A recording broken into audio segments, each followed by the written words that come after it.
એક બહુ રમૂજી પ્રસંગ છે, આવું કંઈ બન્યું નથી, પણ ભગવાને એક ભાઈને કીધું કે હું રાજી તારા ઉપર, તું માગ. તો કે હા, વિચારીને કહું. તો કે જેટલું તું માગીશ ને તાર પાડોશીને એનાથી ડબલ મળશે. તો કે હું કાલે વાત કરું. પછી આવ્યો બીજે દિવસે, શું જોઈએ છે? તો કે મારી એક આંખ જતી રહે, પછી મારો એક હાથ જતો રહે, પછી મારો એક પગ જતો રહે. ભગવાન કે તથાસ્તુ, તારા પૂરતું રહેશે, પાડોશીને બધું એવું કંઈ થશે નહીં, જા. તો આવી રીતની ઈર્ષા. હવે આપણને એમ થાય આ તો બધા અભણ માણસો ને, આ બધા એજ્યુકેશન ઓછું એટલે આવું કરે. અમેરિકાની વાત કરી. ઘરે ઘરે માટીના ચૂલા, કાગડા બધે કાળા. સ્ટીફન કવિની અતિ પ્રખ્યાત બુક તમે વાંચી હશે, 7 Habits of the Highly Effective People. એમાં આ પ્રસંગ લખેલો છે. પતિ પત્ની વચ્ચે ઝઘડા થયા, લોયર પાસે ગયા, ડાયવોર્સનું બધું નક્કી થયું. હવે આખી એમાં નક્કી એ થયું કે મિલકત અડધી અડધી વેચી દેવી, એટલે એ ભાગ પાડી દીધા. હવે એક ગાડી વધી, મોટર કાર એક વધી. હવે આનું શું કરવું? કંઈક કરવતથી ફાડીને બે ફાડિયા કરે તો કોઈને કામ ના લાગે ને, એટલે કે આને વેચી કાઢો, જે કિંમત આવે એ અડધી અડધી વેચી લેજો. અનફોર્ચ્યુનેટલી આ કારની ચાવી એ વખતે પતિ પાસે હતી, એટલે એને બુદ્ધિ વાપરી. બુદ્ધિ તમે બધા અમેરિકામાં. એને શું કર્યું? આ કારની કિંમત હતી $10,000. આ સાહેબે આ કાર વેચી, બુક વાંચજો. આ સાહેબે આ બુક $500 વેચી. કેવી બુદ્ધિ વાપરી? બોલો, બુદ્ધિ વાપરી કે નહીં? આને શું કહેવાય? ઈર્ષા.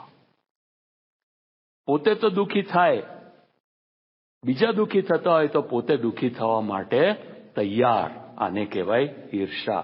શ્રીજી મહારાજે એટલા માટે જ સારંગપુરના 8ના વચનામૃતમાં એવી વ્યાખ્યા બાંધી છે કે પોતાથી જે મોટા હોય તો પણ તેનું જ્યારે સન્માન થાય ત્યારે તેને દેખી શકે નહીં, એવો જેનો સ્વભાવ હોય તેને એમ જાણીએ જે આના અહીંયામાં ઈર્ષા છે.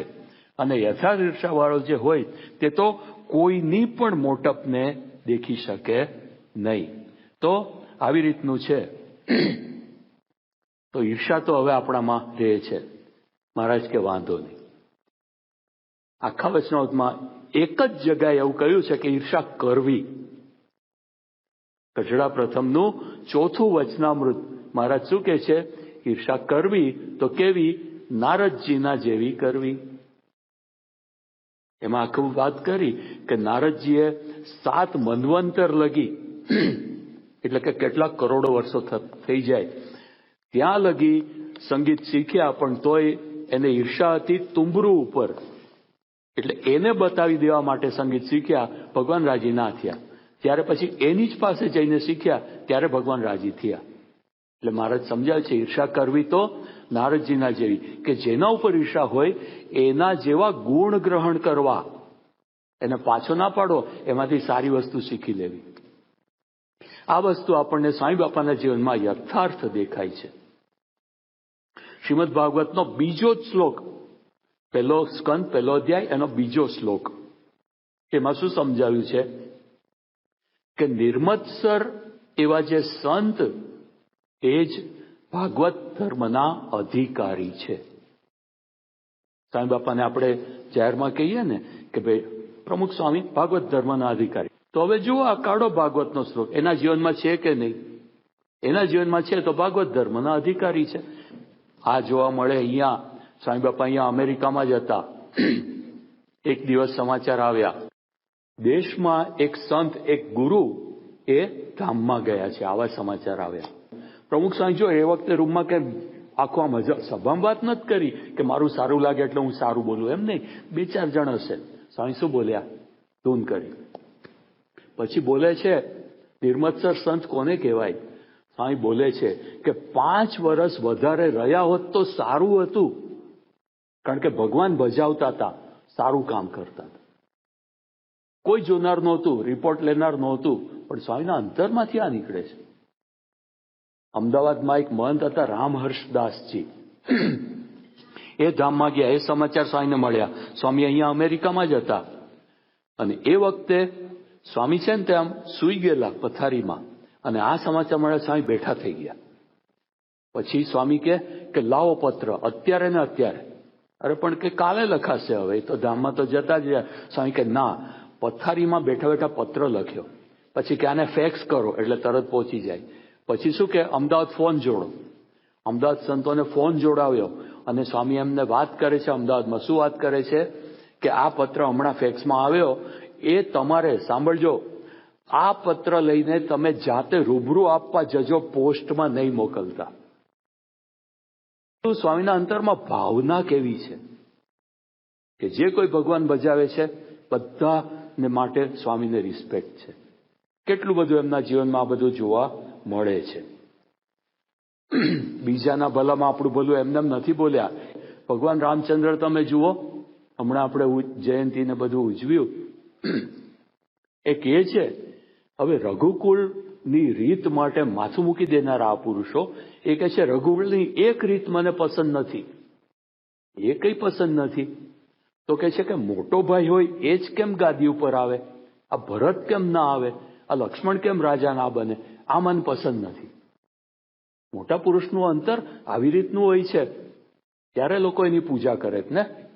સ્વામી આગળ એક વખત કોઈએ વાત કરી, જસ્ટ આ તો હસતા હસતા, કે what you have done here, એટલે કે Akshardham Delhi, will put Disney out of business, કે આમાં ડિઝનીનો ધંધો બંધ થઈ જાય એવું છે. સ્વામી શું બોલ્યા? આપણે કોઈનો ધંધો બંધ નથી કરવો. અરે સ્વામી કે આ તો સરખામણી કરે, આપણે કઈ બંધ કરવાના નથી. કારણ કે આવો વિચાર ના કરવો. જેને સ્વપ્નમાં એવો સંકલ્પ નથી તો એને કહેવાય કે નિર્મત્સરપણું. એટલે શ્રીજી મહારાજ પણ મધ્યના 52ના વચનામૃતમાં કહે છે કે શ્રદ્ધાએ સહિત અને ઈર્ષાએ રહિત જે ભક્તિ કરે એ અમને ગમે છે. રાજગઢના સત્સંગની સરવાણી વહાવી ટીંબી તરફ આવી રહેલા સ્વામીશ્રીએ આ રસ્તે પાવાગઢને દ્રષ્ટિ દ્વારા ધન્ય કર્યો. ત્યારબાદ ટીંબીના પાટિયા પાસે એક કારખાનાનું ઉદ્ઘાટન કરી તેઓ હાલોલ પધાર્યા. અહીં હરિભક્ત પ્રભુદાસભાઈનો ઉત્સાહ એટલો ઉછળી રહેલો કે તેઓએ હાલોલમાં કોઈ સત્સંગી નહીં તોય નગરયાત્રા માટે ઘોડાગાડી રાખેલી. સ્વાગતમાં બેન્ડવાજા બોલાવેલા. સ્વામીશ્રી પધાર્યા ત્યારે તેઓનું ઘોડાગાડીમાં બેસાડી નગરયાત્રા શરૂ કરી. પણ શોભાયાત્રામાં હરિભક્તો હતા. એક આંગળીના વીંઢે ગણાય એટલા, ફક્ત 3 જ. એક તો યજમાન પ્રભુદાસ પોતે, બીજા ઈશ્વરભાઈ છીકણીવાળા અને ત્રીજા કિરીટ પટેલ. ઘોડાગાડીમાં પણ 3 જણ, એક સ્વામીશ્રી, બીજા ડોક્ટર સ્વામી અને ત્રીજા નારાયણ ભગત. તેની પાછળ ફાર્ગો ગાડીમાં 3 સેવકો અને સૌથી આગળ બેન્ડની સુરાવલીઓ. ધામધૂમ નહીં પણ ધજાગરો થતો લાગે તેવી આ નગરયાત્રામાં સ્વામીશ્રી તદ્દન ક્ષોભ રહિત થઈને બિરાજેલા. થોડા દિવસો પહેલા અમદાવાદના રાજમાર્ગો પર નીકળેલી ભવ્ય નગરયાત્રામાં હજારોની જનમેદનીનું અભિવાદન ઝીલતા તેઓનું જે મુખારવિંદ હતું તેવું જ આજે પણ જોવા મળ્યું. શ્રીજી મહારાજે કહ્યું છે કે એવો જે જ્ઞાની હોય તે રાજ્યમાં રહ્યો હોય ને હજારો મનુષ્ય પોતાની આજ્ઞામાં રહેતા હોય ને સમૃદ્ધિ યુક્ત હોય, તેણે કરીને પોતાને કાંઈ એમને ન માને છે હું બહુ મોટો થઈ ગઈ અને તે રાજ્યનો નાશ થઈ જાય ને હાથમાં મૂત્રિકાનું પાત્ર લઈ ઘરોઘર માગી ખાય, તેને કરીને એમ ન માને હું હવે તો ગરીબ થઈ ગયો, કેમ જે તે તો પોતાના કેફમાં અલમસ્ત રહે. જ્ઞાનની અલમસ્તાઈશ આજે સ્વામીશ્રીના મુખારવિંદ પર ઝળકી રહેલી. નગરયાત્રા પછીની સભા પણ એવી જ અદભુત હતી. પ્રભુદાસે પોતાના ઘર આંગણામાં મંડપ બાંધેલો. તેમાં સ્વામીશ્રી પધાર્યા ત્યારે થોડા ઘણા માણસો એકઠા થયેલા. તે સૌને સ્વામીશ્રી આશીર્વાદ આપવાની શરૂઆત કરી, પણ પ્રભુદાસભાઈ કોઈને કોઈ વ્યક્તિને ચાલુ કથાએ કંઠી પહેરાવા લાવે. તેથી સ્વામીશ્રી પ્રવચન અટકાવીને તે કામ કરે, વળી પાછું પ્રવચન ચાલુ. આમ ચાલુ કથામાં કેટલાય કંઠી પહેરી ગયા, પણ સ્વામીશ્રી પૂરેપૂરા સ્થિર ધીર રહી કથા કરતા રહ્યા. આવીને ભૂતોનો ભવિષ્યથી જેવી કથા કરીને સ્વામીશ્રી વિદાય થયા ત્યારે ગાડીમાં સૌ સંતોએ આજની નગરયાત્રા અને સભાને સંભાળીને ખૂબ વિનોદ કર્યો. સ્વામીશ્રીએ પણ સૌની સાથે ભળી જઈને આનંદ કરાવ્યો. આમ તો પ્રતિષ્ઠિત વ્યક્તિના મોભામાં લાજાને ધક્કો પહોંચે તેવી આ નગરયાત્રાને સભા કહેવાય, પરંતુ તેની જ્ઞાની હાનિ તો દરકિનાર. સ્વામીશ્રીને તો તેને રમૂજનો વિષય બનાવી હાસ્યની છોડીઓ ઉડાડી. અહમના સંપૂર્ણ વિસર્જન વિના આ શક્ય નથી. આ રીતે હાલોલથી ચંદ્રપુરા, ખાખરિયા, બ્રાહ્મણિયાપરા, અધ્યાપરા, કંબોલા, કોઠિયાપરા, સમલાયા, દેવપુરા, મોટે મોતીપુરા, સાવલી, વીજપુર, તુલસી ગામ થઈને સ્વામીશ્રી રાજનગર પધાર્યા. આ ગામ તેઓના શૈશવનું સ્મૃતિ સ્થાન. અહીં આવતા જ સૌના મન પર એકાદશીના ઉપવાસની ટેક જાળવી રાખનાર નમ્ર છતાં દઢ શાંતિલાલની છબી ઉપસી આવી. સૌ તે સંભાળતા રહ્યા અને સ્વામીશ્રી રાજનગરથી ઠાસરા, ડાકોર થઈને તારીખ 29/12ની રાત્રે 12 વાગે આણંદ આવી પહોંચ્યા.